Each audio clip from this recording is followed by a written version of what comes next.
It's an interesting time for business. Tariff and trade policies are dynamic, supply chains are squeezed, and cash flow, it's tighter than ever. If your business can't adapt in real time, you are in a little bit of hurt. So how do you get full visibility and adapt in real time? Over 42,000 businesses trust NetSuite by Oracle, your AI-powered business management suite. It brings accounting, financial management, inventory, and HR all under one roof. NetSuite is the #1 cloud ERP for a reason. It's your single source of truth, giving you the data and control you need to move quickly. Real-time forecasting helps you move into the future with confidence, and with AI built in, you can automate the busy work and focus on strategy. NetSuite helps you see what's stuck, what it's costing you, and how to pivot fast. If I were running a business with a lot of moving parts, I'd use NetSuite for full control over everything. Tame the chaos with NetSuite. If your revenues are at least in the 7 figures, download the free ebook, Navigating Global Trade, 3 Insights for Leaders at netsuite.com/SPI. That's netsuite.com/SPI. The perfect product launch. It's the goal for every brand marketer. High heat, fast sellout, and fans posting recipes like trophies. What do Sydney Sweeney's soap drop, Taylor Swift's tickets, and your next launch have in common? Well, they're not bought, they're bragged about. Fanfare turns your drop into a moment. Fanfare cues real fans, blocks bots, and builds launch experiences worth screenshotting. Want hype without the heartbreak? Get Fanfare's 5-step hype drop playbook with our proven success formula and make your next launch unforgettable at fanfare.io/playbook. Again, fanfare.io/playbook. All right, last Friday, you heard me share a little bit of the microphone with Mike Lander, one of our SPI Pro members, to teach you a workshop about how to literally negotiate anything. And I've gotten some amazing feedback from that. And today we are welcoming another member of SPI Pro to come in, Trudy Rankin. Because what are we doing? We are doing Teaching Fridays, and we're utilizing the amazing knowledge that the SPI audience and the SPI Pro members have to teach you. I've been on 500 plus episodes here, and it's about time I share some of the microphones with some of the amazing people here in this community. And today we're talking with Trudy. She's going to teach you a workshop, in fact, about creating life-changing workshops, but with a twist. So these Teaching Fridays are something new. They're not necessarily permanent. They might be, but we're experimenting. That's what I encourage you to do. How do you know if something's going to work or not unless you try it? And this is what we're trying right now, to just bring more of the community members in and talk about some other things that we just are not experts at. And Trudy here today is, again, talking about life-changing workshops, but with a twist. So here she is. Welcome to the Smart Passive Income Podcast, where it's all about working hard now so you can sit back and reap the benefits later. And now your guest host. She once accidentally put salt instead of sugar into the meringue on the lemon meringue pie she made for her husband's birthday, Trudy Rankin. Hey everyone, I'm Trudy Rankin, and I started my own online-based business in 2015, and that was the same year that I discovered Pat Flynn and the Smart Passive Income podcast. And being able to follow his progress and seeing what he was doing made a huge difference for me. It gave me hope. I'm really stoked to be able to bring this whole full circle and provide value back to Pat and all of you who are his listeners.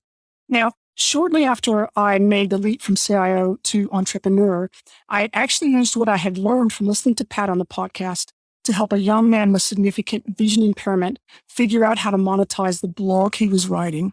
And it was really incredible to see the impact on his self-confidence once he did start earning money from his blog. And I realized that I wanted to help more people like him learn how to start their own online business and make money doing things that they love. So I work with people who, because of their life circumstances, can't get or can't do a traditional 9-to-5 job.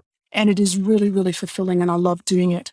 But as part of that work with our online business Liftoff community, I discovered that I also enjoy helping people figure out how to share their expertise in workshops and masterclasses. And I've worked with a number of experts, including SPI's Jillian Benbow, to plan and run workshops and masterclasses with a twist, one that's designed to help participants think more deeply about what's being taught and apply it to themselves or the business. So if you're listening to this somewhere where you can take notes, I highly recommend that you grab a pen and a notebook, something that you can write in. And I'm going to share with you the process that I use to create memorable and highly effective workshops that participants find super useful. Now, because there's a lot to cover, I'm going to be hitting the highlights, and I'll do my best to give you a head start on creating your own workshop or a masterclass with a twist. Ready to get going? So, what do I mean by a workshop or a masterclass with a twist exactly? Well, it's a workshop or a masterclass or any kind of training session or course that comes and is included with it an interactive diagnostic type tool that complements and creates synergies with what the presenter's teaching, with what you're teaching. You want something that's going to help kind of double up on the impact there that goes with the training. Now, this interactive tool also gets participants to think about how the individual parts of the training relates to themselves or their business. And by repetition and application, it helps participants to retain and remember what they've learned for longer. Now, I don't know if you remember, maybe back when you were a kid, there used to be these choose your own adventure type books where you get down to the bottom of page 1 and you'd have to make a choice. Are you going to do X? Or are you going to do Y? And if you choose X, you got sent to page 32. If you chose Y, you got sent to page 64.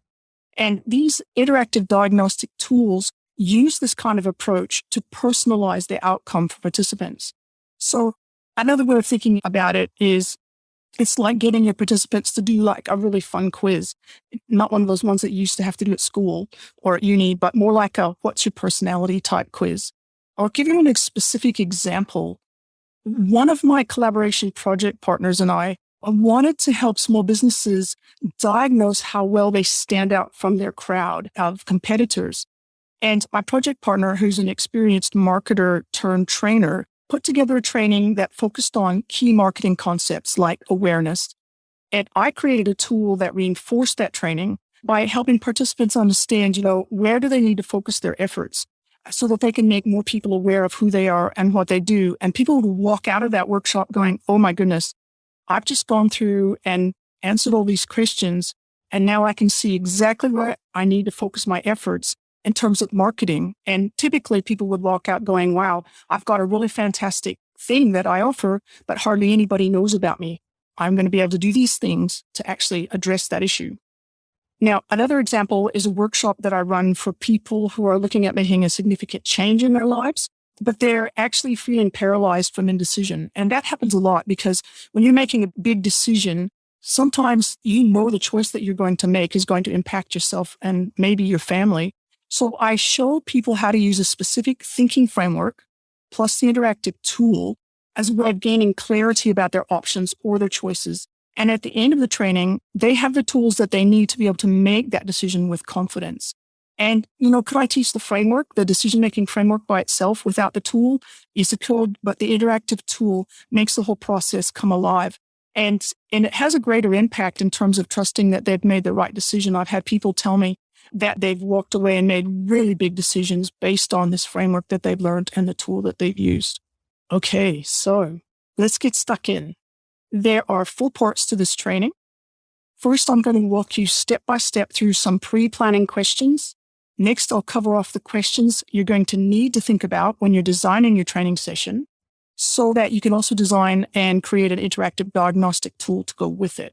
Then I'm going to walk you through the things you need to think about in order to create the tool, the interactive tool. And lastly, we're going to talk about what software you can use to actually build the tool so that people can use it.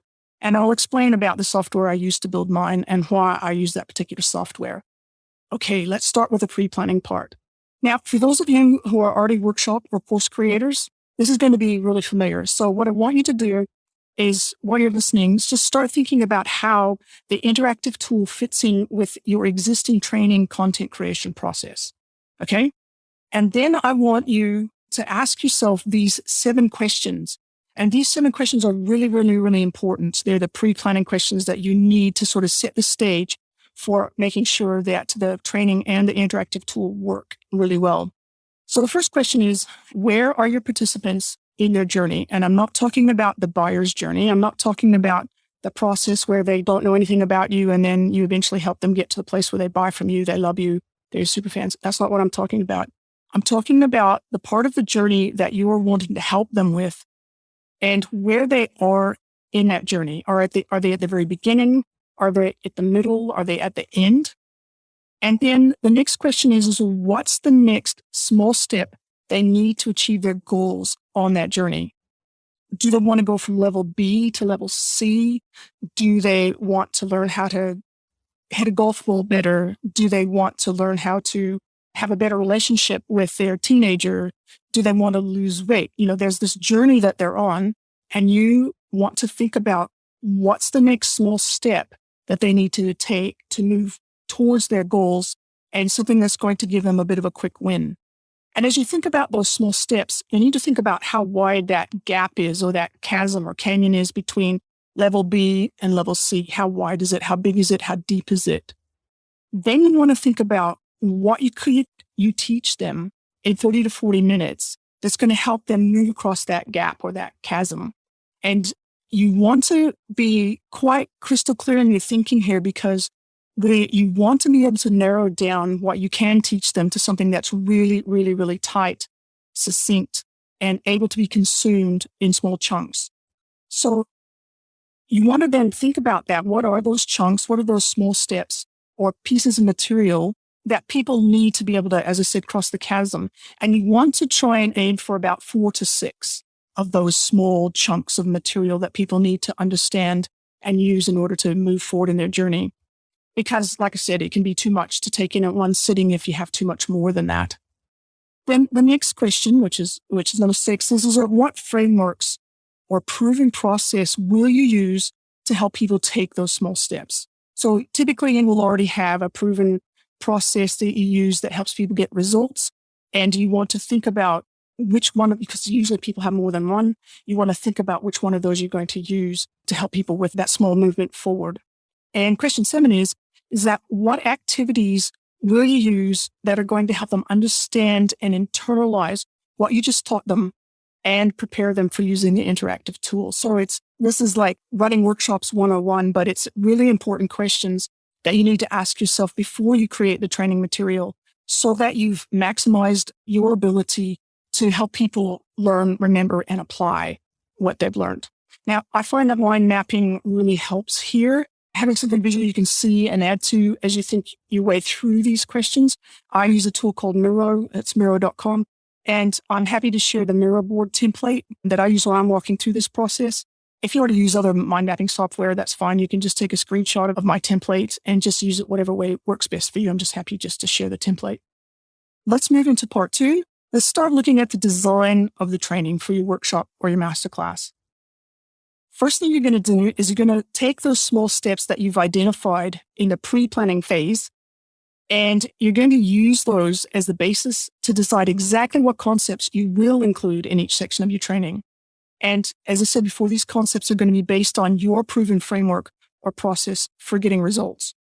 Now, remember, and this is really important, that people have different learning styles. Some people learn best by listening or by watching or reading, and pretty much everyone learns by doing or discussing.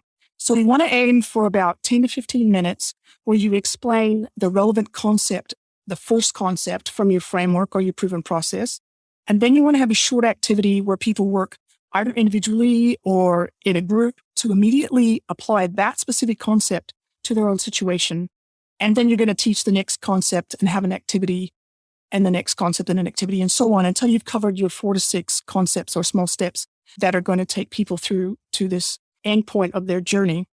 These concepts and short activities are going to form the basis of the questions in the interactive tool, which we're going to get to in a minute.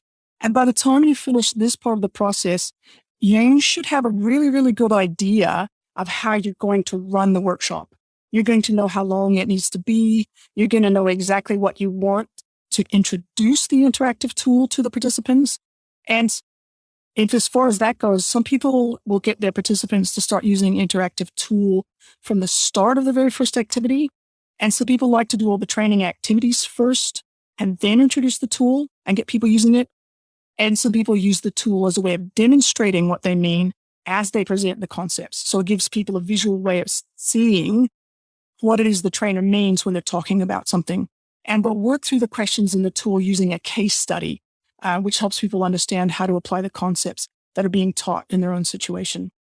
And always be sure to follow up with a Q&A session with your training so that people have a chance to ask questions, or oftentimes people will just open things up for questions as you go through. But once people use the tool and they get to the end of the training, invariably they have more questions. At least that's been my experience. So you want to open it up and let them have a chance to actually ask those. So make sure you schedule your workshop to include that Q&A session at the end. All right. Now we're up to part 3, and we're going to be talking about the interactive tool itself. And the first bit of part 3 we want to talk about is the pre-creation side of things. Once again, we need to do some thinking before we get into the actual creation process. So here are 3 really, really important questions to consider. The first one is, what aha moment or moments do you want to enable for your participants? What do you want your participants to be able to understand so that they'll walk out feeling like their mind's been blown, or an unsuspected problem's been highlighted or uncovered, or the next step is now sort of laid out in front of them in blazing lights? So in other words, what do you want participants to understand, and how do you want them to feel about what they've just discovered about themselves or the business? The second question that you need to ask yourself is, what do you want the final results page to look like? Now, the results page is the page at the end after they've filled out all the questions. They get a results page that kind of shows them something and helps to create that aha moment. A results page works best if it's really, really highly visual and not just text. I mean, it's really easy to put a lot of text on a results page, but that doesn't work the best for this kind of thing. It needs to work like a really good children's picture book, where the text and the images work together to create synergies. The images help expand the meaning of the text, and the text expands the meaning and explains the images, and they work together to create a bigger, wider, richer, deeper story. And you want your results page to be like that. And you're going to want to mind map out your results page or draw out your results page as much as possible so that you can actually see what you're thinking. And you can use pen and paper, or you can do it on a presentation slide like PowerPoint or one of the Google tools, or you can use Canva. It doesn't really matter. You can use anything that's going to help you visualize what your results page is going to look like. And then the last question you need to ask yourself is, how do you want to present the actual results?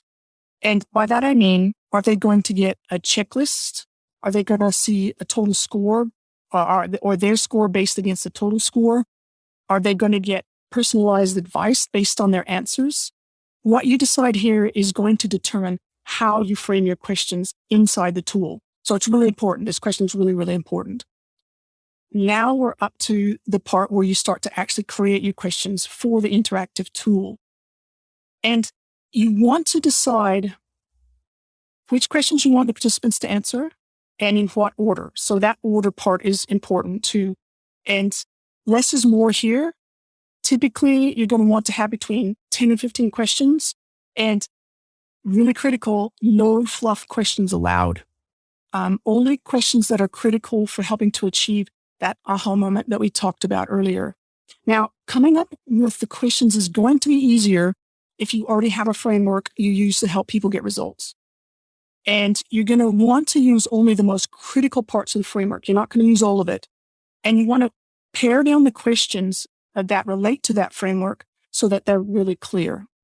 So, for example, when I worked with Jillian and Bimbo on our Introduction to Community Management workshop, we started out with Jillian's deep experience of what's needed to start a community. So she does have a framework, but a lot of it's based on her deep experience. So then we took that and then we came up with a series of questions that were designed to help participants think through what needs to be in place when they start their community so that it has every chance for success. And once you've decided which questions you want to have, then you need to decide how you want to frame those questions. And that's going to be largely determined by how you've decided to display the actual results. So if you've decided to give someone their score against the total score, you're going to find that phrasing the questions so that people give a yes/no answer works really, really well. Or if you want to give them a checklist of things to work on, you'd phrase your questions so that there are multiple answers they can choose from, and you're going to use their answers to personalize what shows up on that checklist. This is the important part of helping to be able to personalize the results that show up at the end of them filling in the interactive tool. So, for example, another collaboration project I did was with someone who's a Profit First method professional. Lots of you will probably heard about Profit First. It's a really, really useful tool for managing cash flow. this particular workshop was focused on how to help new businesses manage their cash flow so that they can show a profit from the very first sale. This profit first method was created by a guy named Mike Michalowicz. I use it. Lots of people use it. And it's actually saved my hide a number of times in terms of my own business. And so this particular workshop is aimed at helping business owners not get into cash flow crunch issues. In this workshop, my collaboration partner, who has been trained in the Profit First method, she's a certified Profit First professional, as I said, she taught the basics of the method. And then I created the tool where the questions were designed to result in a snapshot of the instant assessment grid, which basically tells you what percentage of your cash flow you should be allocating towards things like tax, profit, owner's compensation, all those sorts of things. So you can see that the type of questions you have and how they're framed or shaped will depend completely on your framework you use for the training and what type of results you want people to see after they've answered the questions in the interactive tool. Once you've written your questions, you want to quickly check that they don't break any of these 6 rules for writing a great set of questions. The first thing you want to check is that you want to make sure that the way the questions for the interactive tool are worded is crystal clear. There's no room for confusion, no ambiguity, no way to derive more than one meaning from the words. And sometimes you have to work on that a little bit because what you might think is clear won't be clear to somebody else. Now, the second thing you want to check is that there's no double questions. Now, that's where there's 2 different questions have been combined into one. So it's really difficult for the participant to know which way to answer it. And a lot of times people will create questions like, did you know it's raining today and are you going to take an umbrella? Sort of a thing. It sounds like they fit together, but they're actually 2 completely separate questions. You do not want that. Absolutely don't want that. Now, the third thing you need to check is that your questions are based on or they're relevant to the small steps that you've outlined in your training. Like I said, no fluff questions, more questions that don't relate specifically to what you're trying to help people learn. The fourth thing you want to check is that the questions flow from one to the next in a really, really logical way, because it can be confusing for people if you start over here and all of a sudden they think they're going over here and all of a sudden you're way off down the alleyway somewhere else chasing a cat. You don't want that. For the next thing you need to check is that if you ask an either or type of question, your next question is still going to make sense. So, for example, if you ask a question about how many people they have on their team, they pick the answer that says, hey, it's just me, I'm a solopreneur. Your next question or any other subsequent questions after that have to reflect that it's just them. You wouldn't say something like you and your team in any future questions or answers. And that's where we sort of get a little bit more advanced here, is because you have to be able to use something called branching logic, or just be really smart about how you create your tool to make sure that that doesn't happen. And then the sixth thing you want to check is that the answers you make available to choose are going to easily translate into people's personalized results page. That's really, really, really important. And when you're doing your first one, you're going to get it wrong the first time. That's okay. Work your way through it, work through it yourself, and you'll very quickly pick up that it just isn't going to work and you'll need to change the way you've worded your question. But the most important thing to remember here is that you always want to have just one question per question. So in other words, you want the question to be crystal clear about one thing so that people don't get confused about what's being asked or how they should answer.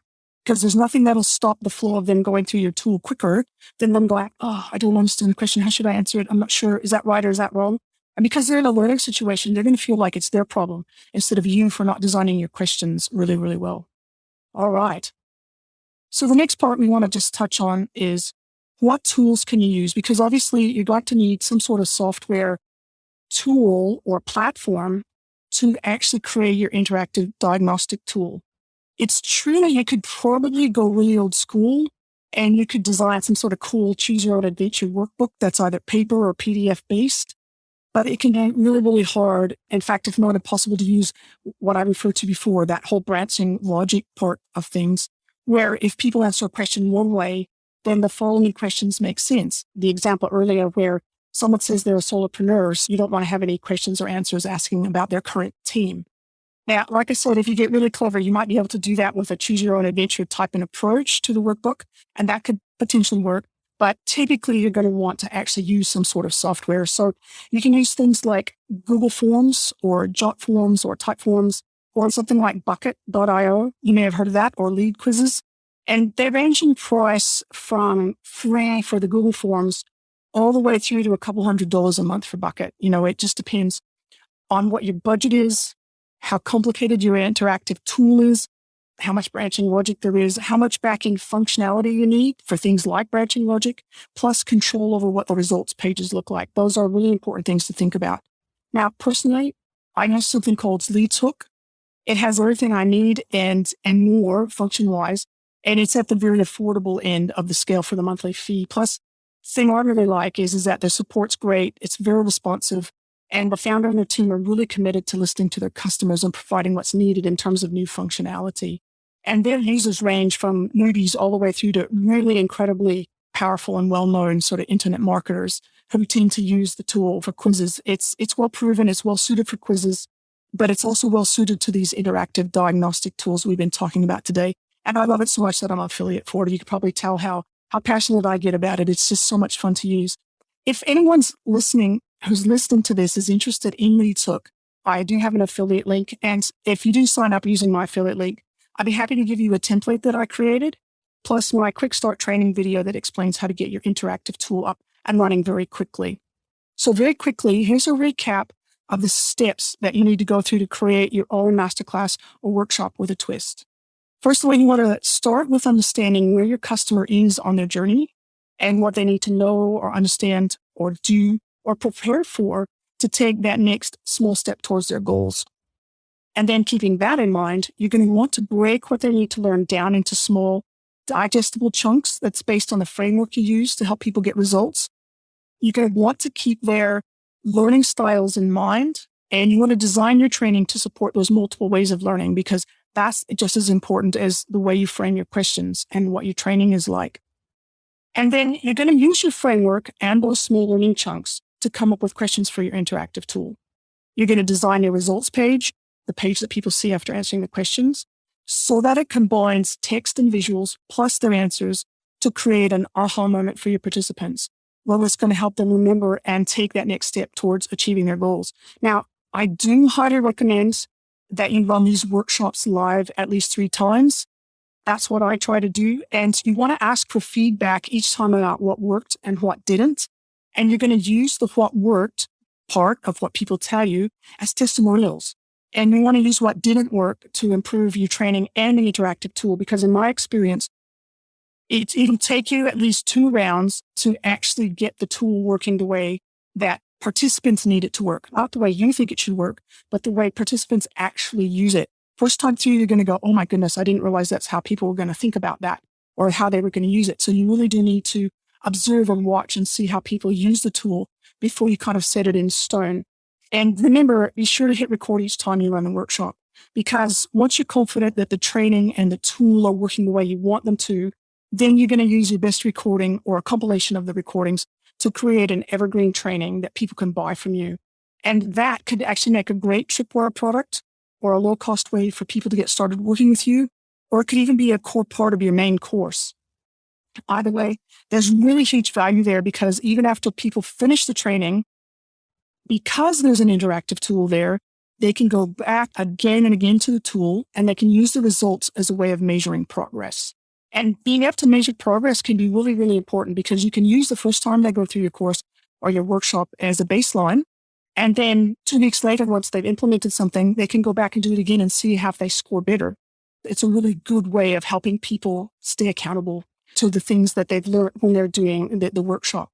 I really, really would love to be able to talk more about this, but I know that it's already been a lot to take in. And I've done my best to teach you the core elements for the creating the workshop or a masterclass with a twist, your specific, special, unique workshop or masterclass with a twist. But because we could do so much deeper, I've been looking to see how I could help people more with this. So if you're interested in being part of a pilot group training where I go in depth into how to create your workshop and interactive tool, I'm opening up a waitlist where you can sign up, and I'll let you know when it opens. There'll be a link in the show notes for that, plus a link to the Mural board that I mentioned and to our Leads Hook bonuses page. So there you have it. I hope it's been useful. If you'd like to connect with me in SPI Pro, which is Pat's community, or I'm happy to connect on LinkedIn. If you do send me a LinkedIn connection request, make sure you add in a note saying that you heard me on the SPI podcast. Or if you'd like more information about our community and our program for helping people who can't fit a traditional 9-to-5 jobs into their lives start their own business, you can go to onlinebusinessliftoff.com. And I'm looking forward to connecting. And thank you so much for listening. Wow. That was amazing. Trudy, thank you so much. I'll see you in SPI Pro, and I'm looking forward to doing a few more of these before we make a decision whether or not we want to keep going. And we'd love to know what you think. I would love to hear from you. If you go to @PatFlynn on Instagram or Twitter, you can do both if you want, but just let me know how you feel about these Teaching Friday episodes. We're maybe going to come up with a better name. We'll see. But we just so much enjoy the idea of bringing more people into the show who have some incredible talents and things to share, and more workshops coming your way. So not bad, especially considering this is all free. However, if you want to check out SPI Pro and join an incredible community and enter a safe space to be vulnerable, to talk and join mastermind groups and all this other stuff that we have to offer you, events and challenges, and get direct help from other members in our team, just check out SPI Pro, smartpassiveincome.com/pro. You can apply and get in the next cohort that we let in once per quarter. So check it out, smartpassiveincome.com/pro. And again, let me know what you think at @PatFlynn on Twitter or Instagram, and I look forward to serving you in the next episode. Cheers. Thanks for listening to the Smart Passive Income Podcast at smartpassiveincome.com. I'm your host, Pat Flynn. Our senior producer is Sarah Jane Hess. Our series producer is David Grabowski. And our executive producer is Matt Gartland. Sound editing by Duncan Brown. The Smart Passive Income Podcast is a production of SPI Media. We'll catch you in the next session.